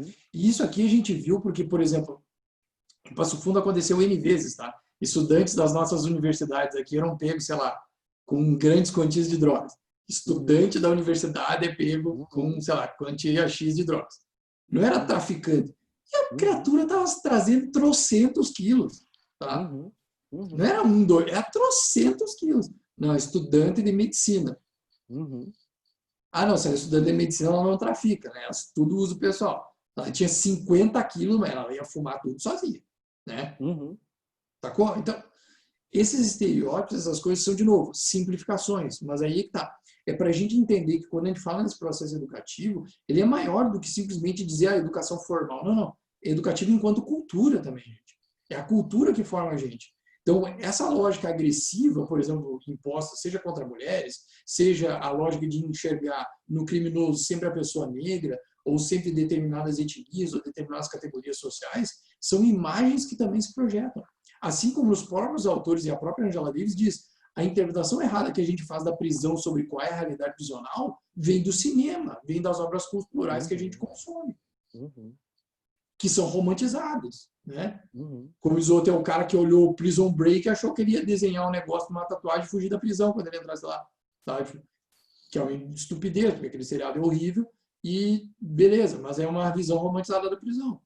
De novo, são visões que a gente tem a partir daquilo que se programa, mas assim, ó, são estereótipos que se constroem. Então não é a gente que, simplesmente eu enxergo dessa forma, mas é porque isso é uma questão básica que a gente aprende quando está vendo no início do curso de Direito. O professor está lá em Introdução ao Estudo do Direito ensinando, sei lá, hermenêutica, e é o primeiro semestre, tu está dormindo. Está dizendo assim, nossa, que professor chato, ensinando hermenêutica, linguística, coisa chata. Para que serve? para tu conseguir entender que tu nunca vai pensar nessas coisas em abstrato. Então, se tu nunca foi na prisão, se tu nunca viu o pior presídio que tem em Santa Catarina, e nós aqui o pior do Rio Grande do Sul, quando te falar em prisão, tu vai imaginar as prisões que tu já viu, mesmo que sejam imagens de uma série. Porque tu não interpreta em abstrato, tu sempre interpreta em concreto. Teoria e prática não estão separadas. Tu pensa tudo junto. Então, se eu te disser prisão, tu não vai pensar uma prisão que tu nunca viu. Tu vai pensar na prisão que tu já viu, mesmo que seja num filme. E assim sucessivamente. Esses processos são assim. Então, enquanto eu continuar identificando como criminoso aquele mesmo sujeito, tu vai identificar da mesma forma. Então, o que eles estão te pedindo quando eles trazem essa visão radical de mundo é desconstrua esses pensamentos. Comece a contestar esses pressupostos. Porque senão, necessariamente, você não vai conseguir entender a complexidade da realidade. E algumas coisas vão fugir ao seu alcance. E aí você não vai entender. E aí você não consegue entender, por exemplo, como o menininho lá que fez a malhação e estava casado com não sei quem, era um abusador, porque ele traía a mulher e mantinha ela numa relação abusiva. Você acha que isso não é abuso? Sabe? Por quê? Porque você não está acostumado a enxergar o autorzinho da Globo lá como abusador. E porque ele é branco. E porque ele tem uma boa condição financeira. E assim por diante. E começa a escapar do teu radar uma série de perspectivas que são mais complicadas. Né? E aí você começa a não ver de novo. Vou dar um outro exemplo, tá? Que algumas coisas são propositalmente montadas dentro do sistema penal para dar errado. Vamos voltar no outro exemplo da dogmática penal. O que o Jackson acabou de dizer? Atribuição de culpa como uma atribuição para determinar uma pena de prisão, certo? Você consegue atribuir culpa em Mariana ou Brumadinho? Não, né? Você não consegue atribuir por quê? Em grandes desastres. O termo desastre também é proposital, tá? Para você não enxergar Não, como crime. Sacou? o tratamento da pandemia tem responsável? Não tem, né? Ninguém é responsável, porque, grandes aspas aqui, acidente, doença, desastre, estratégias de discurso para que você não veja isso como crime. Ou seja, que você não veja uma vítima, que você não veja um dano gerado diretamente. Estratégia, é assim que se monta, tá? Então você não vê isso como prática criminosa. Agora vamos pensar na dogmática penal. O que a dogmática penal te diz? Ah, não, para determinar a responsabilidade penal tem que ter intencionalidade. Gente, como é que eu vou determinar a intencionalidade do cara que não previne doença? Como é que eu vou determinar a intencionalidade do cara que, sei lá, deixou o Brumadinho estourar? Não tem como, porque o cara não foi lá e estourou o Brumadinho, o cara não foi lá e jogou o vírus na cara de alguém e morreu. Sacou? Então, o sistema penal e a dogmática penal aqui foi montada para estudar errado. E aí o que tu tem? Tu tem um monte de gente que morreu e tu não tem nenhum responsável. Ninguém vai a júri. Ninguém vai a júri por Brumadinho, ninguém vai a júri por Mariana e ninguém vai a júri pela pandemia. Porque não tem intencionalidade. A dogmática penal não responde. Porque ela não quer? Exato, porque ela não quer. Ela foi feita para não responder. É isso que esses autores abolicionistas estão tentando te mostrar. Esse sistema foi feito para não funcionar. E se tu não consegue enxergar na prisão, que é o exemplo mais claro, quando tu começar a olhar para o sistema penal como um todo, e a dogmática penal e o processo penal, realmente, se tu não conseguir enxergar que isso é irracional e foi feito para não funcionar, tu tá com um problema de raciocínio. É isso que eles estão te dizendo. Enxerga a realidade, abre teus olhos. Tá? Em resumo, E é isso aí que eu eles estão te quero, falando. ô Felipe, eu quero compartilhar com eles um negócio que a gente fez ontem, né? E aí o que a gente está pensando, né? Foi um pouco que eu falei essa semana na live, etc. O Estado não é responsável pela pandemia, as pessoas não são responsáveis por Brumadinho, Mariana e etc. Né? Ou seja, só para você ter uma ideia, pessoal, tem a resolução do CNJ recomendando dizer assim, ó, vai dar um estouro nas instituições prisionais no Brasil, porque o Brasil tem mais do que o dobro de presos do que deveria ter. Se aqui fora nós já estamos com dificuldade de controlar esse troço, já passou de 50 mil mortos, né? Tu imagina isso dentro de uma instituição penitenciária.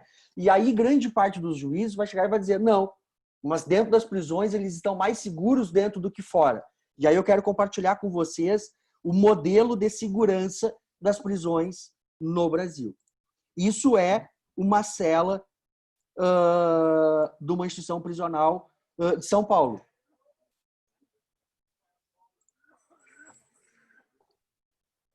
Esses caras estão em segurança na pandemia. Jackson, vamos lembrar da argumentação do juiz para não declarar a prisão, não. Para sair da prisão? Ah, ele só estaria seguro se ele fosse astronauta. Calma, parceiro. Calma, parceiro. Todo mundo tá prestando ajuda, todo mundo tá prestando atenção aí. Vamos falar pela geral aí. Calma aí. Meu irmão, dá atenção. Vem conhecer nossa cela. Olha só como é que tá a nossa situação. Calma, amigo aí, ó. Aí, irmão, tá me vendo aqui não, meu? Calma, pô. Vai ajudar nós. Veja bem, essa cela aqui, ó, como você tá bem vendo aí, ó, 25 pessoas dentro desse lugar aqui, talvez um cachorro lá na rua tem mais espaço que a gente, não tá nem vivendo entre as grades, entendeu? Olha o amigo aqui, ó, o senhor como é que tá aqui, ó, tossindo toda hora, cada minuto, entendeu? Não tem nenhuma bombinha pra tratar aí a bronquite que ele tem. A grande maioria, calma aí, meu parceiro, dá atenção nas ideias que o negócio é 1000 graus aqui, pô. Todo mundo vai pra rua aí, se a pessoa aqui dá uma ajuda pra nós. Aí, a grande maioria aqui, ó, entendeu? Mas pode ser que tá no direito aí de ir pra progressão de regime, de ir pra liberdade, aí, de ir pro semi-aberto, entendeu? A gente tá aqui, nem sabe como é que tá a situação do processo. Eu mesmo sei que tenho a condição de ir pra rua, continuar aí na vida, aí, estudar, trabalhar, porque eu trabalho na biblioteca ali, ó, estudo, e sei que já tô no direito de ir pro semi-aberto, entendeu? Mas ainda tô aqui. Aí, faz o seguinte, ó, já que acabou a visita aí, ó, leva esse papel aqui, tem meu nome, tem meu RG, tem o nome da minha mãe também, entendeu? Pode ser que se você levar isso aqui pro advogado, vai me ajudar, entendeu? Sair desse lugar aqui, pô. A gente precisa sair desse lugar. Aí dá essa força aí, pô. Me ajuda a sair desse lugar aqui, ó. Fala pro advogado lá, pô.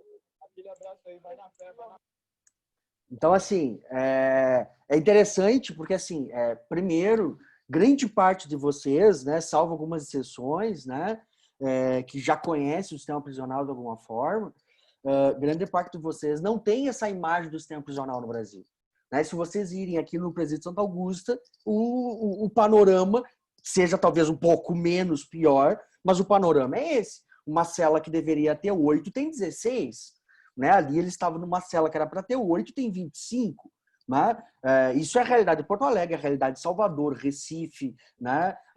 São Paulo, Rio de Janeiro, né? E etc.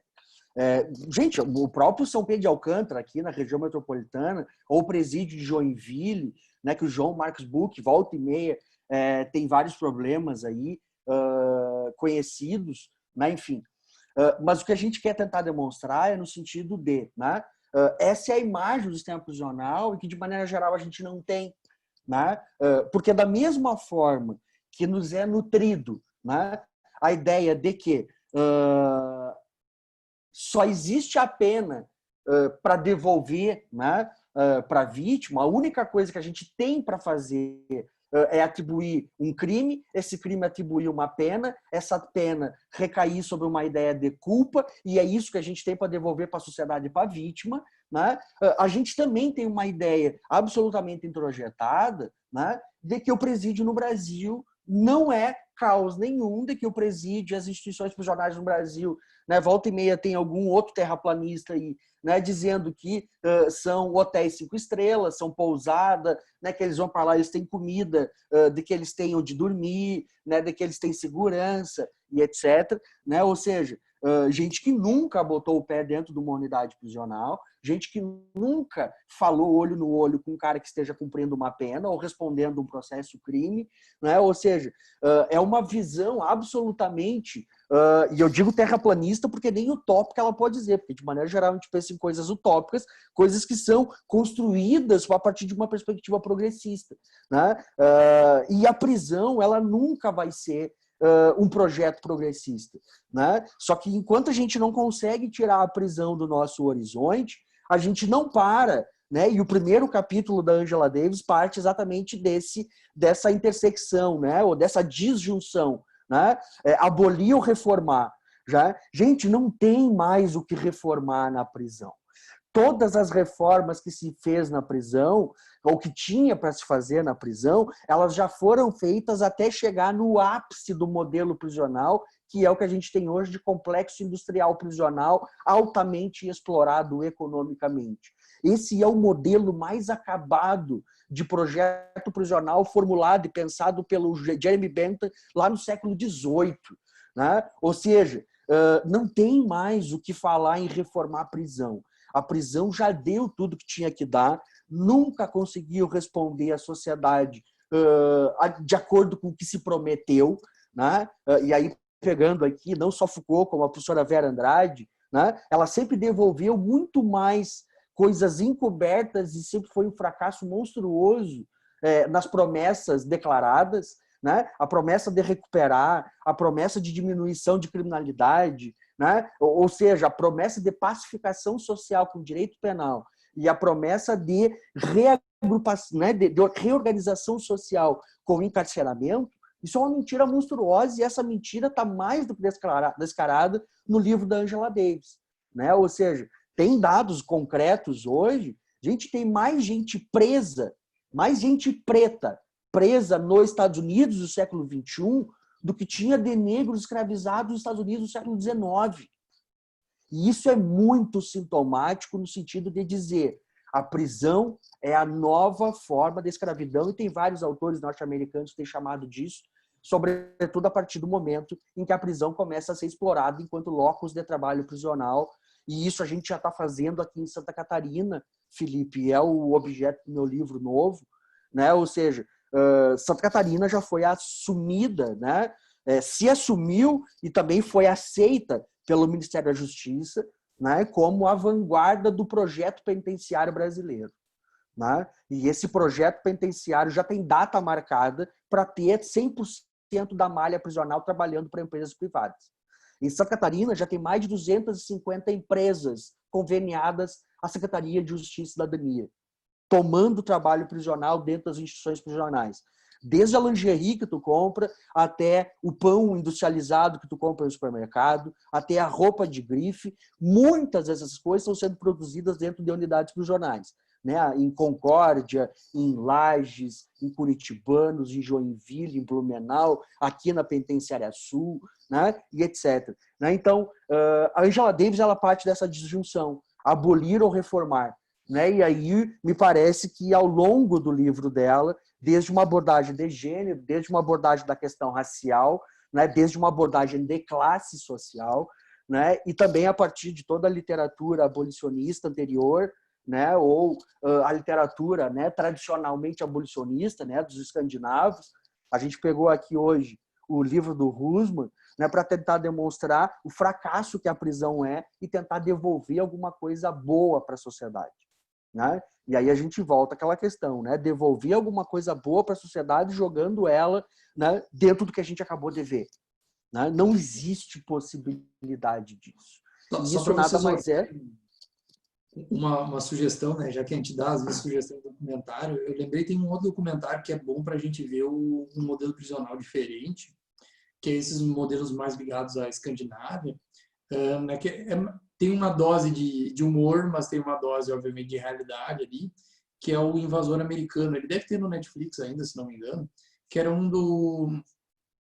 um documentário que basicamente tem uma parte cômica, porque o cara está dizendo que ele está indo, vamos dizer, para esses países para revitalizar, vamos dizer assim, os Estados Unidos como o topo do mundo, entende? Tipo, reconquistar esses marcos para os Estados Unidos. Então, por exemplo, ele vai para a Finlândia para ver o melhor sistema de educação. E aí ele descobre, por exemplo, sei lá, que as crianças lá não têm lição de casa praticamente. E é o que mais eles dão teste e lição de casa nos Estados Unidos. Então, ele começa a ver os paralelos. E o sistema prisional, se não me falha a memória, agora eu não me lembro exatamente o país, eu não me lembro agora porque faz muito tempo que eu assisti, eu não me lembro se é o da Noruega, da Dinamarca ou da Suécia, agora eu não lembro exatamente qual é o país. Mas eu lembro que é um país europeu. Tá? E aí o que acontece? Ele se choca basicamente, por exemplo, a prisão que os caras que ele vai visitar, que tinha os melhores resultados, não era uma prisão. Os caras estavam numa ilha, tinha 2 carcereiros, bem entre aspas, carcereiros, porque os caras não cuidavam nada, tá? Tinha 2 caras para uma ilha inteira, cheia de gente, cada cara tinha sua casa e tinha suas atividades durante o dia, profissionalização, curso superior, etc, etc. E aí tu vai olhar no livro da Angela Davis, o que acontece? Sistema prisional norte-americano em 90 e poucos, 94, 95, já tinha cortado toda a verba para qualquer tipo de estudo de nível superior para preso, qualquer tipo de investimento em educação de preso, vão cortar isso aí, porque é gasto supérfluo, não precisa. Então, assim, tu vê uma lógica inversa, ou seja, enquanto um sistema estava apostando num sistema cada vez mais voltado para uma prisão que não é prisão, o outro está voltado para cada vez mais reforçar os paradigmas daquilo que se configurou como prisão. Prisão como causador de dor, sofrimento, e a dor, sofrimento tem que ser proporcional ao crime causado, para dar um retorno para a sociedade, que é estimular dessas visões punitivas, ou seja, quanto mais dor, melhor, esse cara tem que sofrer, e dando isso como uma resposta, como o Jackson falou, para a vítima, como se isso fosse a solução, né?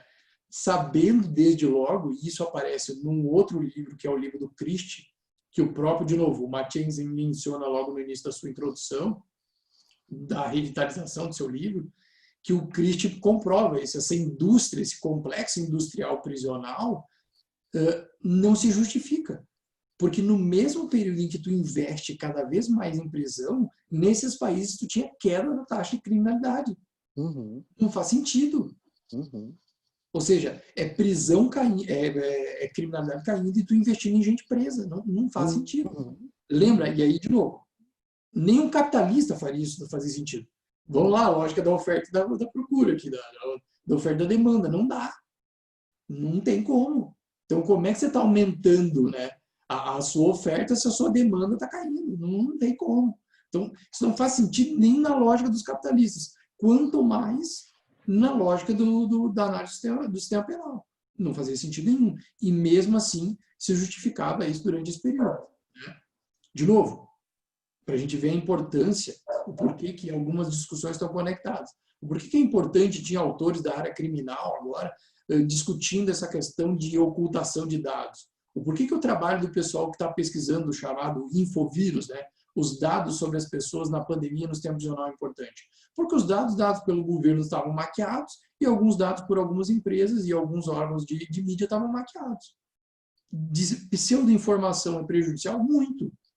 Tanto é que esse foi um dos motivos, como o Jackson já falou para vocês, que o Tolerância Zero foi comprado. Que o Broken Windows Theory aqui, né, a teoria das janelas quebradas, passou que era um rodo, né? Essa criminologia administrativista, né, que o Jock Young falava tanto, passou a full, né? Década de 90 e início dos anos 2000. Por que isso passou assim, ó, com uma máxima, né, que tinha que aumentar a coerção, aumentar a punição? Porque basicamente se vendeu um monte de dados maquiados e mentirosos, né? De que Tolerância Zero estava dando certo, estava caindo criminalidade, a criminalidade já estava caindo. E é interessante, Felipe, porque se a gente pegar, a gente acredita tanto na prisão e existe uma crença tão mentirosa na prisão de que a prisão diminui crime, de que a prisão reinsere, né, e de que a prisão controla alguém, né? Ou seja, se você pegar, por exemplo, pessoal, o presídio de Santo Augusto, ele tem hoje 1.150 presos, né? 1.150 presos. Ele não tem por turno mais de 20 agentes penitenciários na instituição. Agora, tu imagina, né? E aí vamos pegar o Presídio Central em Porto Alegre. O Presídio Central em Porto Alegre deve ter, sei lá, no plantel como um todo, 300 agentes penitenciários, se é que tem isso, né? 300 agentes penitenciários, divididos em 4 turnos, né? Nós estamos falando de menos de 100 agentes penitenciários para controlar 4 mil presos. Vocês acham que é por acaso que tem prefeito de galeria, que o preso toma conta da instituição prisional, né? Ou seja, e isso não é uma realidade somente em presídios das piores condições, porque de maneira geral os presos comandam as instituições penitenciárias. Ou vocês acham que nasceu o PCC, né? Vocês acham que nasceu o PGC aqui em Santa Catarina, o PCC, né, o Comando Vermelho, tudo dentro da instituição penitenciária, né? Aquela série lá, o Irmandade, mostra isso de maneira magnífica, né? O chamado crime organizado, né? O chamado faccionamento criminal, né? Ele nasce dentro das instituições prisionais. Por quê? Porque o Estado tinha o controle delas, o Estado nunca controlou prisão nenhuma. E isso não controla no Brasil, não controla na Argentina. Agora, há pouco tempo, eu trouxe aqui o Juan Martins, né, para falar no mestrado. Ele é o principal pesquisador sobre o PCC no Paraguai. Gente, o Paraguai é um país muito menor. O Paraguai tem 41 unidades prisionais em todo o país. O PCC comanda todas as 41 unidades prisionais do Paraguai. Né? Ou seja, não é mais uma facção criminosa, é uma transnacional. Né? Os caras estão na Colômbia, os caras estão na Bolívia, os caras estão na Argentina, estão no Paraguai, estão no Chile, estão no Uruguai. Né? Ou seja, os caras são muito mais organizados do que a gente conhece como Estado, e nós vamos enfrentar eles com política de drogas, nós vamos enfrentar o crime organizado, né? Com a sua matéria-prima, que é justamente a ilegalidade das drogas. Né? Ou seja, é tão utópico o abolicionismo, né, do que é acreditar, né, de que a gente vai controlar e vai combater as facções criminosas no Brasil com o aumento do encarceramento, com o aumento da repressão e com o aumento das instituições penitenciárias, né, de que a reforma é aumento de verba, aumento de dotação orçamentária. Você sabe qual é a dotação orçamentária para a segurança pública e a administração prisional em Santa Catarina? 50% do PIB. Vocês têm noção do que é isso? 50% de tudo que se arrecada estatalmente é gasto com segurança pública e administração prisional. 50, gente, é assim, ó, é assustador. E aumentando. Ainda que, aí a semana passada a gente fez uma aula, né, sobre as estatísticas, Felipe. Né? Quando se adotou a tolerância zero no Brasil, né, não existia um aumento da criminalidade. Mas nunca existia um aumento abrupto da criminalidade para a gente aumentar a repressão e aumentar o encarceramento em 600% em 20 anos. Né? Isso é uma coisa absolutamente maquinada. Né? Absolutamente maquinada. E isso, obviamente, que tem interesses muito econômicos por trás disso. Né? Ou seja, a instituição prisional hoje é uma máquina econômica monstruosa. E é bacana a gente dizer, né, que algumas dessas, vamos dizer, dessas inverdades, seja sobre a prisão, seja sobre o próprio sistema penal, elas já foram comprovadas há muito tempo, gente. Então, assim, ó, não tem ninguém mais utópico ou mais iludido do que o cara que ainda defende o sistema penal dizendo que ele funciona, ou defende a prisão dizendo que ela tem sucesso. Essa questão que eu disse antes para vocês, da questão da taxa de criminalidade em queda, enquanto o sistema prisional está em franca ascensão, é algo que já foi comprovado, e foi comprovado no livro do Nils Christie desde, sei lá, desde anos atrás, ou seja, sei lá, há no mínimo 10, 20 anos isso já está comprovado. Tá? E aí vamos deixar claro, tá? O que eu quero dizer com comprovado? Ele não estudou isso no país dele. Ele mostrou dados do sistema prisional de 20 países diferentes para comprovar a mesma coisa. Ou seja, em 20 países diferentes, em tudo que é lugar do mundo, o sistema prisional só aumenta o número de pessoas enquanto a criminalidade cai, é porque não se justifica. Tu tem outros fatores e outros motivos que justificam isso. Né? E aí tu não enxergar que tem interesses políticos, interesses corporativos, interesses midiáticos envolvidos nisso, de novo, é simplificar a realidade. Tu tá querendo continuar enxergando o mundo entre bandidos e mocinhos, bons e maus, e quem merece sofrer, quem merece estar na rua. De novo, simplificação da realidade. Você só quer aceitar mais facilmente essa realidade e por isso você está simplificando. De novo, não é porque você aprende no campo do direito as lógicas dogmáticas simplificadoras que você vai pensar dessa forma. Você vai operar nessas bases porque você opera com a lei. Isso faz parte da tua profissão. Isso não significa que você é obrigado, como eu digo, a emburrecer. Né? Eu digo, às vezes para passar numa prova, para passar em algumas coisas, a gente quase que reduz a capacidade cognitiva para fazer o básico. Né? E você não vai me mentir que quando cai numa prova de concurso, vocês já viram esse tipo de questão cair em prova de vocês, cair em prova de concurso, que a função da pena é ressocializar e tu tem que marcar que sim, porque está escrito na LEP, tá? Que tu acredita nessa porcaria. Tá? Tu vai marcar porque tu quer passar na prova. Tu não está emburrecendo. Você sabe que a função não é essa, você sabe que não é isso que se consegue. Tá? Então, de novo, não é porque você assume alguns pressupostos como parte da tua atividade profissional que tu necessariamente significa que você acredita nisso. Como eu gosto de dizer, não é porque você senta com a sua mãe na mesa na hora que ela está rezando o Pai Nosso que você acredita em Deus. Tá? Desculpa a metáfora se alguém aqui está muito vinculado com isso e a mãe reza na hora do almoço. Tá? Eu estou avisando isso porque é um pressuposto que eu faço na hora do almoço e para o estudante de direito. Se tu não está estragando o almoço com alguma dessas discussões, tu não está fazendo direito. Tá? Porque depois que eu entrei no curso do primeiro semestre, eu estragava todos os almoços. Isso fazia parte da atividade regular. Entendeu? Você é a pessoa que estraga o almoço da família. Se você não está fazendo isso com regularidade, tipo, uma vez por semana, assim, você não está fazendo. Ainda mais agora em pandemia, né? Era para ser diário. Dá para ser diário, entendeu? Não. O cara que não estraga o almoço do domingo não está fazendo bem esse curso. Tá? Sério, quem é que nunca ouviu aqui no almoço do domingo que tem bolsa para presidiário? Que tem auxílio prisional para presidiário e todo mundo ganha. Que é uma farra isso.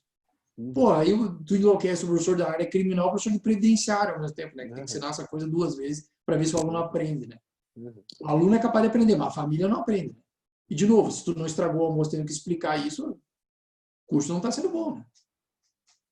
Para Porque o mim, Brasil é um país o Brasil é um país da impunidade, etc. essas coisas todas, tá? Enfim, Felipe, Mas, de então novo, assim, a gente ó, está sendo redundante aqui, tá? aham, aham. Já são 8h45, né? Ou seja, acho que vamos se encaminhando até para não cansar eles, não cansar a ti também, né? Enfim, então a ideia era um pouco essa, pessoal, era dar mais um fechamento, né? Na verdade, tentar ligar alguns pontos de várias coisas que a gente já conversou ao longo do semestre, né? Tentar produzir uma síntese, né? Tentar trazer também um olhar de fora no sentido, porra, né? O Jackson veio com essas loucuras o semestre inteiro, porra, pelo menos eu não sou louco sozinho, eu não estou pensando nesses negócios sozinho, né? Eu daria para fazer um semestre, uma semana com cada professor diferente, né? Ou seja, a gente tem um grupo, né? Tem um volume de pesquisa bastante significativo no Brasil, né? Um volume de pessoas que está pensando isso muito relevante no Brasil, né? A criminologia crítica e as criminologias críticas, né? No sentido plural, né? As criminologias feministas, criminologia abolicionista, né? A questão racial, né? Enfim, em várias matrizes teóricas, né? Mas a gente, eu acho que pode, vamos dizer assim, convergir em uma coisa, muito embora isso não seja consenso, né, Felipe? Mas eu acho que uma coisa a gente poderia convergir, né, de que é a falha, vamos dizer assim, a falha do sistema penitenciário enquanto promessa da modernidade e do paradigma da modernidade, né? E aí a gente tem então toda a matriz teórica dos abolicionismos, né?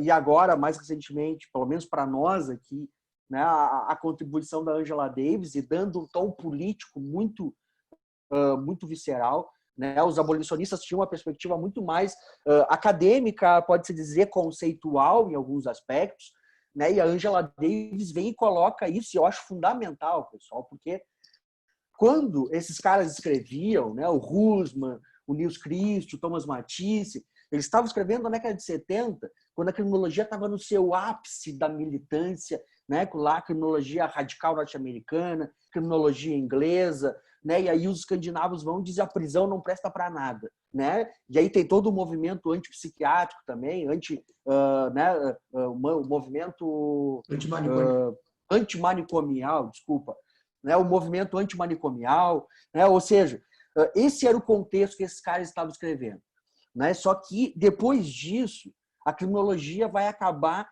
perdendo muito espaço para a criminologia neoconservadora da década de 80, né? E a gente basicamente agora, da década de 90 em diante, ser garantista era ser revolucionário, né? Ou seja, militar, né, o Felipe, como advogado, como membro da OAB, né, como acadêmico, né, militar pela garantia da lei penal, né, a garantia da igualdade do direito penal para todos, militar pela aplicação da lei de execução penal no Brasil. Gente, isso é revolucionário, né? Isso era revolucionário. Ou seja, já não se falava mais em abolicionismo, porque isso já não estava mais num horizonte minimamente razoável.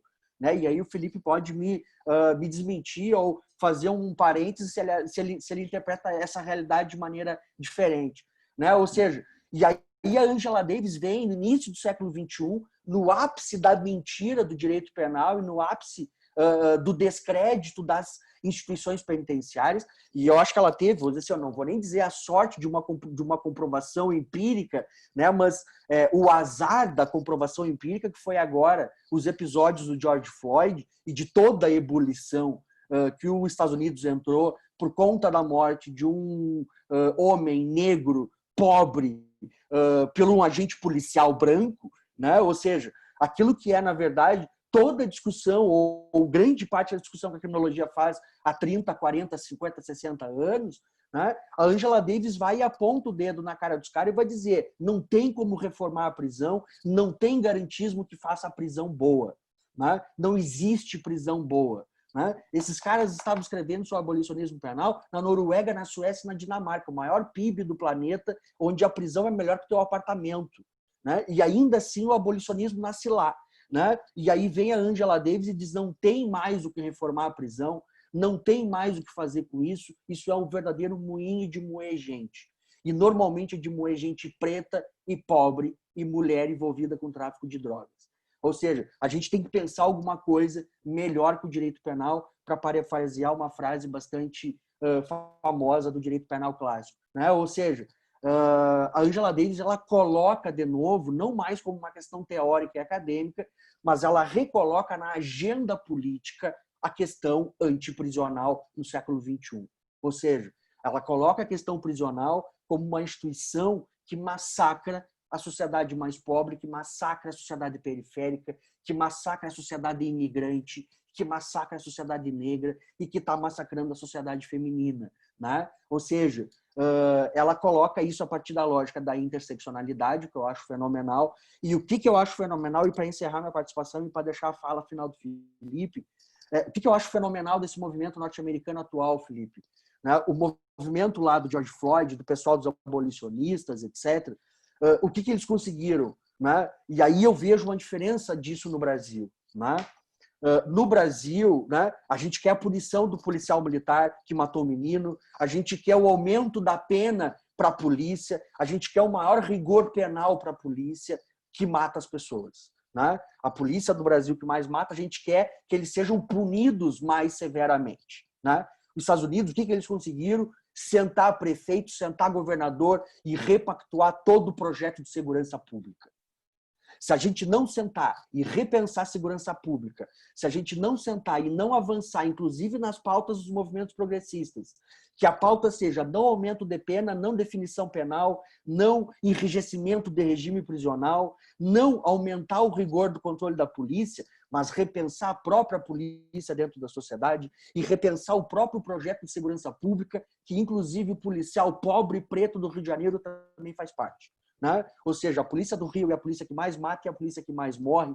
O agente penitenciário é o cara responsável por guardar esse monstro todo, mas é o cara que ganha mais mal da segurança pública e que se ele faz uma greve, a RBS cai de pau nele. Né? O agente penitenciário não pode fazer greve, ele tem que trabalhar 365 dias por ano, pode estar com Covid ou não.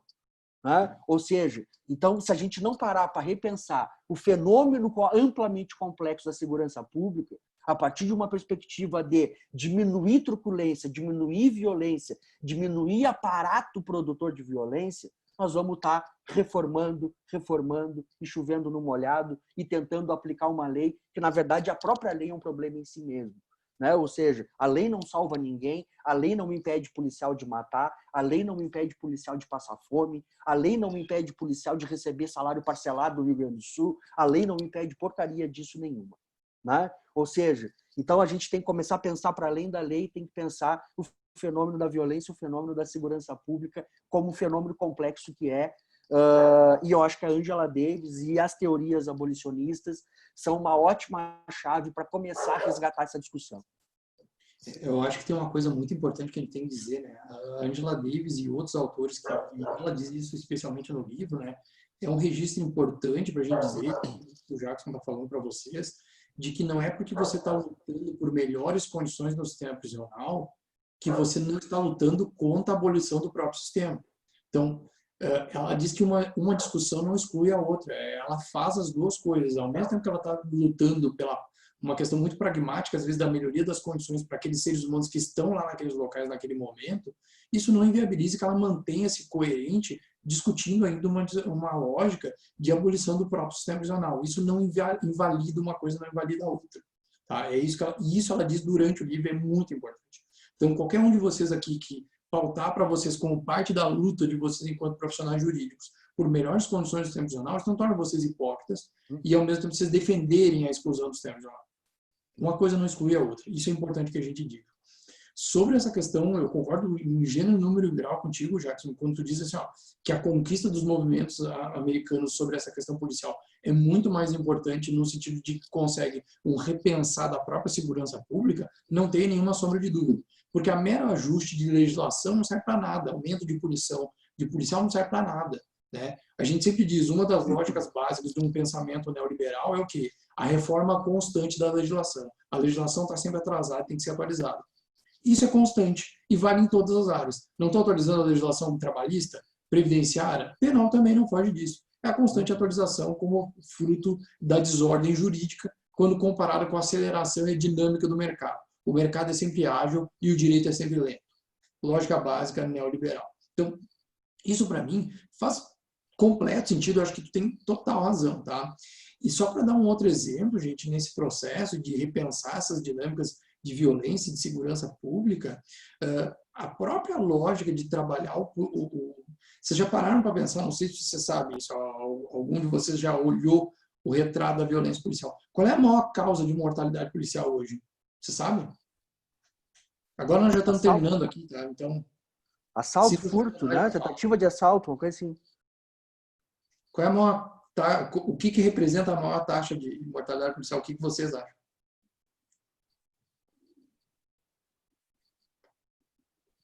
O último dado do Fórum Brasileiro de Segurança Pública. O que vocês acham que matou mais policial? Conflito de arma de fogo? O quê? O policial mais morreu no último ano? Vocês sabem por quê? Porque se matou. O índice é maior de suicídio do que confronto durante o horário de trabalho.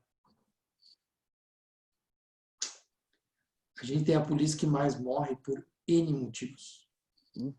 Certo? Um dos motivos é o modelo de vida que deixa vocês doentes durante a graduação é o mesmo modelo de vida que deixa doente o policial que está trabalhando. E doente aqui. Ele acaba com a cabeça de vocês. Tá? E, de novo, eu não estou inventando esses dados. Se vocês forem consultar o Fórum de Segurança Pública, tá? Que tem dados anuais compartilhados, além das mortes em conflito, aparece lá, o índice maior de mortalidade, morreu mais policial que se matou em 2019 do que policial em confronto. Tá? Então, de novo, é repensar esse modelo de segurança que mata o sujeito na rua, mas mata o policial também. E, de novo, e aí eu vou dar um outro exemplo, porque eu fiz um estudo sobre isso, tá? O próprio retrato midiático é feito dessa forma.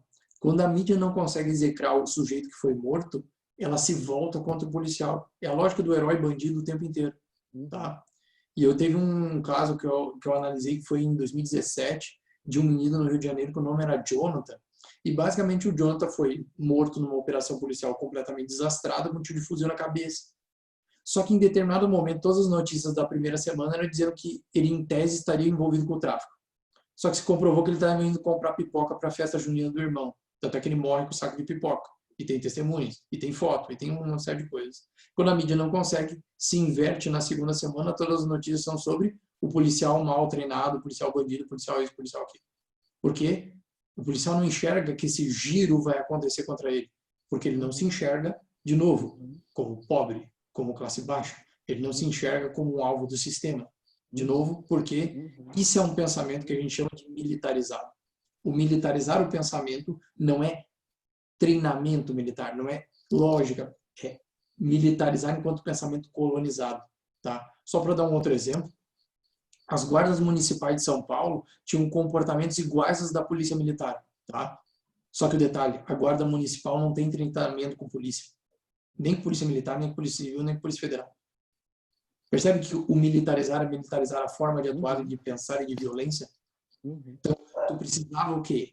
De alguma forma, para repensar, seja a prisão, seja o sistema penal, você precisava revitalizar e repensar as instituições. Você precisava revitalizar e, de novo, repensar como atuar na segurança pública. É mais amplo o debate. É por isso que, provavelmente, repensar o sistema norte-americano de polícia hoje, quem sabe tenha mais sucesso do que o nosso. Porque o nosso está pensando só em aumentar a pena de policial, em aumentar a coerção ou em aumentar a pena de alguém. Nada disso vai dar certo. Porque a gente já sabe que não dá certo. A gente vem fazendo isso há 20, 30 anos e vem dando errado. Certo? A gente está investindo nas mesmas soluções, sabendo que o problema dá errado. Certo? Essa insistência chama-se uma coisa, burrice. Né? Que é a burrice deliberada. Né? Como se diz lá, quando você está estudando direito penal, é basicamente a teoria da cegueira deliberada. Você está escolhendo essa via deliberadamente sabendo que dá errado. Seja para a prisão, seja para o sistema penal. Nunca vai dar certo. Tá? Só que, de novo, a gente espera que vocês pensem fora dessa perspectiva.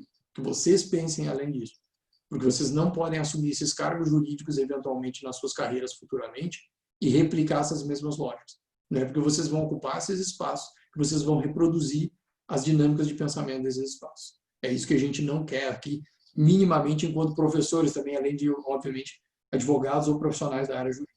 Tá? Pelo menos essa é a nossa esperança. Tá? Então, por isso que a gente usou aqui Angela Davis, que é uma pessoa que está trazendo uma leitura daquilo que ela vivenciou e daquilo que as pessoas também vivenciaram, para ver se tentar, de alguma forma, não só linkar com o pensamento abolicionista de origem, mas trazer esse retrato prático desses fenômenos que a gente está vendo hoje, eclodindo como a consolidação daquilo que ela já avisou. Como eu digo, o livro dela é um presságio, né? Mas não um presságio com base em futurismo, está adivinhando o futuro. É um presságio daquilo óbvio que vai acontecer. A gente só não sabe quando.